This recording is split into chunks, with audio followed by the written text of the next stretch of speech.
Hello student, welcome to my new video. दोस्तों, आज की ये वीडियो उन स्टूडेंट के लिए ज़्यादा खास होने वाली है जिन्होंने अभी तक हिंदी में बहुत ही कम पढ़ा है, यानी कि बहुत ही कम पढ़ा है और एग्ज़ाम आ गया है। ठीक है, 24 मार्च को एग्ज़ाम है। तो दोस्तों, इस वीडियो को अंत तक ज़रूर देख लीजिएगा। इस वीडियो को देखने के बाद मैं ये कहता हूँ कि आप भी 95 प्लस लाने में सक्सेस हो सकते हैं। इस वीडियो को अंत तक ज़रूर देखिएगा, क्योंकि इसमें ऐसे ऐसे आसान तरीके बताए गए हैं जिसमें मात्र 10 दिन में आप फुल मार्क्स ला पाएंगे। जी हाँ दोस्तों, भले ही आपने पूरे वर्ष नहीं पढ़ा है तो क्या हुआ, आप जितना मैं बता रहा हूँ बस उतना पढ़ लीजिए। यकीन मानिए दोस्तों, आपके 95 प्लस आ सकते हैं यदि आप ये तरीके अपनाते हैं तो। ठीक है, तो चलिए दोस्तों, आज शुरू करते हैं ये नया वीडियो। और यदि वीडियो अच्छा लगेगा तो लाइक कीजिएगा, चैनल पर पहली बार आए हो तो सब्सक्राइब कर लीजिएगा, क्योंकि रोजाना इसी प्रकार का वीडियो आपको सबसे पहले मिलेगा। ठीक है, और यहाँ पर देखो, पहले मैं आपको देखिए, जो क्वेश्चन पेपर आता है इसमें क्या होता है, इतिहास से संबंधित पहले क्वेश्चन रहते हैं। ठीक है, अब इतिहास क्या होता है, इसमें दो प्रकार के क्वेश्चन आते हैं, एक तो गद्य साहित्य से आता है और दूसरा पद्य साहित्य से आता है। ठीक है, अब गद्य साहित्य और पद्य साहित्य से क्वेश्चन आते हैं, तब इसमें आपको ज़्यादा टाइम बिल्कुल भी नहीं लगाना है गद्य साहित्य और पद्य साहित्य में। अब इसमें क्या क्या आपको पढ़ लेना है, सिंपली मात्र 1-2 घंटे में आप इनको पूरा याद कर सकते हैं यदि आप इन तरीकों को फॉलो करते हैं, और आपका एक भी क्वेश्चन नहीं छूटेगा, ये मैं गारंटी देता हूँ। ठीक है, एक भी क्वेश्चन नहीं छूटेगा, यकीन मानिए। ठीक है, अब यहाँ पर देखो, गद्य साहित्य में मात्र आप ये पढ़ लीजिए। देखिए, गद्य साहित्य में शुक्ल एवं शुक्लोत्तर युग, यही आपके सिलेबस में है, अदर आपने कक्षा 9 में ही पढ़ लिया है। ठीक है, शुक्ल एवं शुक्लोत्तर युग ही, यानी इन्हीं से संबंधित क्वेश्चन ही आपके एग्जाम में आएंगे, ये यकीन मान लीजिए। क्वेश्चन पेपर पाने के बाद आप देखेंगे कि जितने भी क्वेश्चन हैं वो सभी शुक्ल एवं शुक्लोत्तर के रहेंगे, क्योंकि पूर्व के जितने भी हैं उन्हें आपको 9 में ही पढ़ा दिया गया है। ठीक है, अब शुक्ल एवं शुक्लोत्तर युग में क्या क्या पढ़ना है दोस्तों, सबसे पहले तो इनकी जल्द से जल्द समय सीमा याद कर लीजिए। बहुत ही ईजी है समय सीमा याद करना। समय सीमा याद करने के बाद दोस्तों क्या करना है, 2-2 उपन्यासकार, 2-2 कहानीकार, 2-2 निबंधकार और 2-2 आलोचक याद कर लीजिए। आपका गद्य साहित्य कंप्लीट। जी हाँ दोस्तों, गद्य साहित्य एकदम आप 1-2 घंटे में कंप्लीट कर लेंगे। और 2 उपन्यासकार, 2 कहानीकार, 2 निबंधकार, 2 आलोचक, इनको याद करने की एकदम इजी ट्रिक मैंने बनाया है, लिंक डिस्क्रिप्शन में है, जाइए क्लिक कीजिए। या रटने की जरूरत नहीं पड़ेगी, मात्र ट्रिक से पूरा याद हो जाएगा। ठीक है, तो इतना आप याद कर लीजिए। उसके बाद आती है बात दोस्तों पद्य साहित्य की। पद्य साहित्य में आपको क्या करना है ताकि आपका फुल मार्क्स आए। ठीक है, पद्य साहित्य में आपके कोर्स में जो है दोस्तों, वो रीतिकाल एवं आधुनिक काल है। क्या है, रीतिकाल एवं आधुनिक काल, इन्हीं से संबंधित क्वेश्चन ही आपको एग्जाम में मिलेंगे। अदर आपसे कुछ भी नहीं पूछा जाएगा, रीतिकाल से ज़्यादा पूछा जाएगा। जी हाँ दोस्तों, रीतिकाल वेरी वेरी इंपॉर्टेंट है। अब इसको आप तुरंत कैसे कंप्लीट कर पाएंगे, आसान तरीके से। देखो, प्रमुख कवि याद कर लीजिए, यानी कि इनको जो प्रमुख कवि हैं रीतिकाल के, जैसे बिहारी लाल जी हो गए, इसी तरीके के कई आधुनिक काल के भी हैं। ठीक है, और देखिए प्रमुख रचनाएं और विशेषताएं। प्रमुख रचनाएं जो होंगी दोस्तों, वो आप जैसे ही रीतिकाल एवं आधुनिक काल अपनी बुक में ओपन करेंगे तो वहाँ पर बॉक्सेस में प्रमुख रचनाएं लिख दी जाती हैं, तो उनको तुरंत याद कर लीजिए, एकदम ईजी हैं। ठीक है, और प्रगतिवादी युग, प्रयोगवादी युग और रीतिकाल की मुख्य 2-2 विशेषताएं। जी हाँ दोस्तों, 2-2 विशेषताएं आप याद कर लीजिए, क्योंकि ये हर वर्ष लगभग पूछा जाता है। हर वर्ष के बोर्ड एग्जाम में ये क्वेश्चन तो आते ही हैं कि प्रगतिवादी युग की 2 विशेषताएं, प्रयोगवादी युग की 2 विशेषताएं, रीतिकाल की 2 विशेषताएं। ठीक है, या फिर आधुनिक काल की 2 विशेषताएं। तो ये क्वेश्चन वेरी वेरी इंपॉर्टेंट है, चाहे आप इन्हें याद करें या नहीं, लेकिन विशेषताएं तो आपको याद ही करना है, ये कन्फर्म है कि ये जरूर आता है। ठीक है, अब यहाँ पर देखो दोस्तों, गद्यांश और पद्यांश वाले क्वेश्चन आते हैं। ठीक है, तो गद्यांश और पद्यांश में आपको जल्द से जल्द किन्हें किन्हें तैयार कर लेना है। अभी आपके पास 10 दिन का समय है दोस्तों हिंदी के पेपर की तैयारी करने के लिए, आप अच्छे से कर पाएंगे। देखिए, मित्रता चैप्टर है, भारतीय संस्कृति चैप्टर है, यानी कि आचार्य रामचंद्र शुक्ल जी का और डॉक्टर राजेंद्र प्रसाद जी का। मात्र ये 2 चैप्टर आप पढ़ लीजिए, इनके गद्यांशों को मोस्ट इंपॉर्टेंट गद्यांश भी मैंने बता दिया है पिछली वीडियो में, लिंक डिस्क्रिप्शन में है, उसको भी जाइए देखिए। और जो जो मोस्ट मैंने बताया है उसको तुरंत से तुरंत उनको पढ़ लीजिए। ठीक है, गद्यांश की ये बात हुई। अब देखो, पद्यांश में जो सबसे ज़्यादा पूछा जाता है, वन पथ पर, हिमालय से और स्वदेश प्रेम से। ठीक है, स्वदेश प्रेम, और इसमें सबसे मोस्ट इंपॉर्टेंट जो है दोस्तों वो वन पथर। इससे तो एक पद्यांश जरूर ही रहता है क्वेश्चन पेपर में। ठीक है, और हिमालय से और स्वदेश प्रेम, ये भी इंपॉर्टेंट है, इन्हें भी आप पढ़ सकते हैं। ठीक है, लेकिन सबसे पहले आपको किसे कंप्लीट करना है, वन पथ पर। मात्र 21 मिनट में मैंने इसे पूरा पढ़ाया है, उसका भी लिंक डिस्क्रिप्शन में है, जाइए तुरंत पढ़ लीजिए। ठीक है, सभी चैप्टर्स को मैंने पढ़ा दिया है। अब यहाँ पर देखो दोस्तों, जीवन परिचय, जीवन परिचय आता है जो कि 3-3 अंक का रहता है, गद्य और काव्य दोनों में से आता है। ठीक है, तो देखिए गद्य में आपको जीवन परिचय मात्र 2 याद करना है, आचार्य रामचंद्र शुक्ल जी का और जयशंकर प्रसाद जी का। ठीक है, मात्र 2 याद कर लीजिए, इतने में ही आपके एग्जाम में आ जाएगा।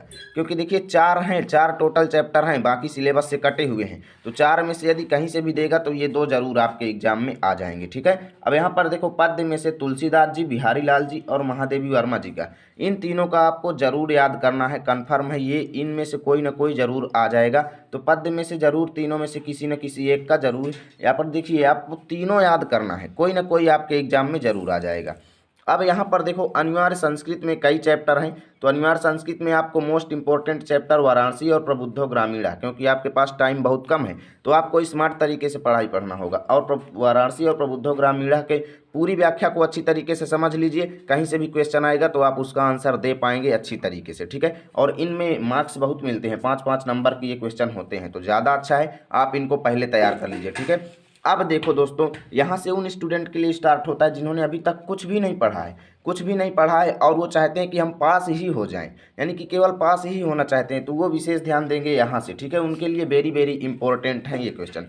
देखिए दोस्तों, जो पास होना चाहते हैं, अभी तक कुछ भी नहीं पढ़े हैं या फिर जो पढ़े भी हैं, वो इस वीडियो को जरूर देखेंगे अंत तक। देखिए उनके लिए क्या इंपॉर्टेंट है दोस्तों, करुण अथवा हास्य रस, इसमें से दोस्तों आपको क्या करना है, केवल एक याद करना है, या तो आप करुण रस याद कर लीजिए या फिर आप हास्य रस याद कर लीजिए, कन्फर्म है एक न एक जरूर आ जाएगा दोस्तों। परिभाषा याद कीजिए, लक्षण याद कीजिए और उदाहरण भी एक एक याद कर लीजिए। ठीक है, एक याद करना है, आप दोनों को रटने में मत परेशान होइए, मात्र एक रट लीजिए, कन्फर्म है कोई ना कोई आपका जरूर आ जाएगा। इसी तरह अथवा में रहेगा, कोई ना कोई आपको जरूर आता रहेगा। ठीक है, इसी तरीके से इन दोनों में से सोरठा और रोला में से कोई एक याद कर लीजिए। मैं तो कहता हूँ आप रोला याद कीजिए, वेरी ईजी है। ठीक है, सभी में बराबर मात्राएं, रोला याद कर लीजिए और इसकी परिभाषा, लक्षण एवं उदाहरण सहित इसको याद कर लीजिए, कन्फर्म है एक फंस जाएगा। सेम इसी तरह क्वेश्चन रहेगा। ठीक है, 2 में से एक का आपको लिख देना है, अथवा बताता है कि 2 में से किसी एक का लिखना है, दोनों का आपको नहीं रटना है, बेफालतू समय बर्बाद नहीं करना है। ठीक है, और तीसरा देखो रूपक अथवा उत्प्रेक्षा, रूपक अथवा उत्प्रेक्षा 2 में से एक का याद कर लीजिए, कोई ना कोई एग्जाम में जरूर आ जाएगा। और अलंकार, इसकी परिभाषा उदाहरण सहित आपको याद कर लेना है। ठीक है, इसके बाद दोस्तों जो वेरी वेरी इंपॉर्टेंट एकदम फ्री जैसे नंबर मिलते हैं और कुछ भी टाइम नहीं लगता रटने में, यह है दोस्तों उपसर्ग। बहुत ही ईजी है दोस्तों और अच्छे से इसमें आपको मार्क्स मिलते हैं दोस्तों।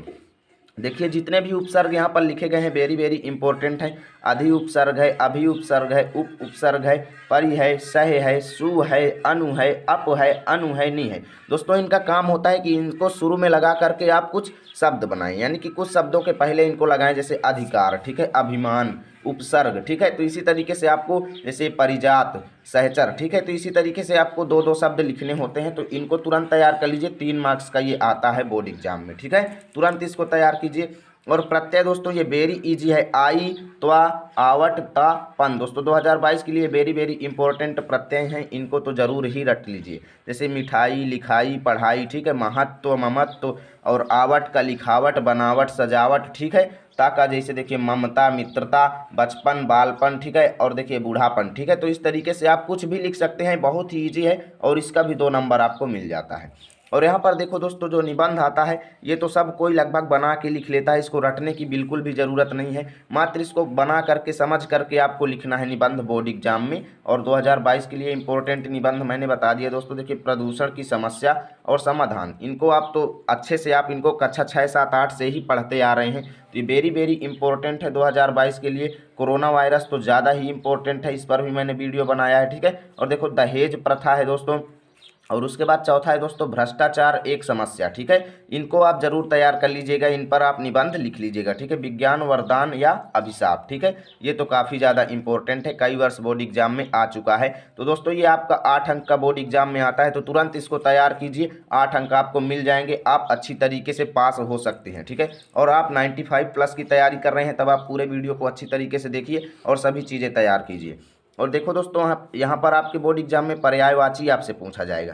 पर्यायवाची देखिए एक ट्रिक के रूप में पूरी पर्यायवाची आप याद कर पाएंगे, बस आप जाइए यूट्यूब पर सर्च कीजिए, तुरंत उनको लिख करके याद कर लीजिए। ठीक है, नहीं तो मोस्ट इंपॉर्टेंट मैं बता रहा हूँ, बस इनको याद कर लो। देखो मोस्ट इंपॉर्टेंट 2022 के लिए आँख है, नदी है, आकाश है, कमल है। कमल तो ज़्यादा ही कुछ ज़्यादा ही इंपॉर्टेंट है, ठीक है। समुद्र देखो, जल है, हाथी है और सूरज है। ये काफ़ी ज़्यादा इंपॉर्टेंट है, कई वर्ष बोर्ड एग्जाम में पूछे जा चुके हैं, तो इन्हें तुरंत तुरंत तुरंत से इन्हें रट लीजिए। और 10 दिन अभी आपके पास समय है, ये मत सोचिए कि आपके पास ज़्यादा टाइम है। आप इन्हें तैयार कीजिए, तुरंत तैयार कीजिए, ठीक है। आप आलसी बनकर मत बैठिए, काल करे सो आज कर, आज करे सो अब। अभी से भिड़ जाइए तैयारी में, किताब में सभी को टिक कीजिए और तुरंत रटना शुरू कीजिए। देखिए यहाँ पर देखो, तत्सम तद्भव आता है दोस्तों, आपको तद्भव दिया रहता है, तत्सम लिखना होता है, ठीक है। ये भी आपको फ्री जैसे नंबर मिलते हैं, 2 अंक का, ये भी कन्फर्म होता है, ठीक है। देखो हाथ का, वेरी वेरी इंपॉर्टेंट 2022 के लिए। हाथ है, भौरा है, दही है, कुआं है, मोती है, नखत है, मौत है, दूध है, सांप है, सावन है। यानी कि जितने भी यहाँ पर 10 मैंने बताए हैं, इसको यदि आप याद कर लेते हैं इनके तत्सम को, तो वेरी वेरी इंपॉर्टेंट है, ये 2022 में जरूर आ जाएंगे, ठीक है। अब देखो शब्द रूप, शब्द रूप का भी बहुत अच्छा मार्क्स होता है और इसको भी याद करने में ज़्यादा टाइमिंग नहीं लगता है। फल और मति दोनों में को याद कर लीजिए, दोनों आएंगे, ये तो कन्फर्म है कि फल और मति दोनों ही आएंगे, ठीक है, दोनों ही आएंगे, इसमें कोई भी डाउट नहीं है। उसके बाद देखो दोस्तों, समास एवं धातु रूप तो आपको आता ही होगा, कक्षा 6, 7, 8 से ही आप पढ़ रहे हैं, तो समास एवं धातु रूप भी आप तैयार कर लीजिए। और संधि देखिए, संधि आपके सिलेबस में सिर्फ वृद्धि संधि और एड़ संधि है, ठीक है। वृद्धि संधि और एड़ संधि जो कि दोनों ही इजी हैं, दोनों के सूत्र याद कर लीजिए और किताब में जा करके इनके तुरंत उदाहरण देख लीजिए, ठीक है। वृद्धि संधि और एड़ संधि के तुरंत उदाहरण देख लीजिए, काफ़ी ज़्यादा इंपॉर्टेंट है और 2-2 अंक इनके भी मिल जाएंगे। और एक श्लोक, ये देखिए, ये तो एकदम ईजी है दोस्तों, एक श्लोक तो आप याद ही कर सकते हैं, यदि आपको पढ़ना भी नहीं आता तब भी आप एक श्लोक को अच्छी तरीके से आप सुन सुन करके भी रट सकते हैं। तो एक श्लोक को आप जरूर रट लीजिएगा, 2 नंबर का ये भी आता है, ठीक है। उसके बाद जो आपके ज़िले में खंड काव्य चलता हो दोस्तों, जो आपके ज़िले में खंड काव्य चलता हो, उसका जो प्रमुख नायक है उसका चरित्र चित्रण याद कर लीजिए, ये तो कन्फर्म ही आता है। यानी कि प्रमुख नायक का चरित्र चित्रण तो पूछा ही जाता है, ये तो 100% क्लियर है, ठीक है। प्रमुख नायक का चरित्र चित्रण आप याद कर लीजिए, आपको पूरे सर्गों को नहीं पढ़ना है, बस चरित्र चित्रण याद कर लीजिए। टाइमिंग आपके पास बहुत कम है, जल्द से जल्द तैयारी कीजिए, ठीक है। तो सभी का आप स्क्रीनशॉट ले लीजिए, मैं दिखा देता हूँ, और जल्द से जल्द जाइए, बुक उठाइए और सभी में टिक कीजिए, ठीक है। आप यहाँ से यहाँ पर इसका दूसरा पार्ट ले सकते हैं। और देखिए मैं ऊपर चलता हूँ, सभी का स्क्रीनशॉट आप लेते जाइए। देखो इतने का स्क्रीनशॉट ले लीजिए